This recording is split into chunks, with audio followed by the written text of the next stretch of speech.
Paano malaman ang password na nakalimutan? Lalong-lalo na sa Facebook. Kung lagi mo nakalimutan ng iyong password, halimbawa na lang sa Facebook, ang gagawin mo lang ay mag-change password ka na lang. At automatic magsisend ng code or link si Facebook sa iyong email na ginagamit. Pero kung hindi na-active yung email na ginagamit mo dito, ay may ibang paraan pa rin para malaman mo yung password. Una ay kailangan natin pumunta sa settings ng ating cellphone. Kung nasa settings na tayo ng ating cellphone, hanapin lang natin yung Google. Ayan, so andito siya, Google. Once na andito na kayo, pinutin nyo lang. Then, pinutin na itong manage your Google account. Then, swipe left.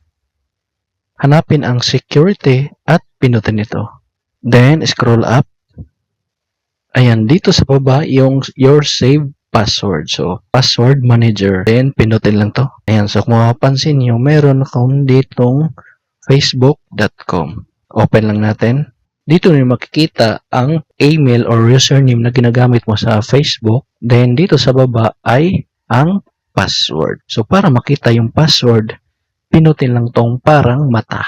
Ayan. So, kung mapapansin nyo, ito na yung password ko.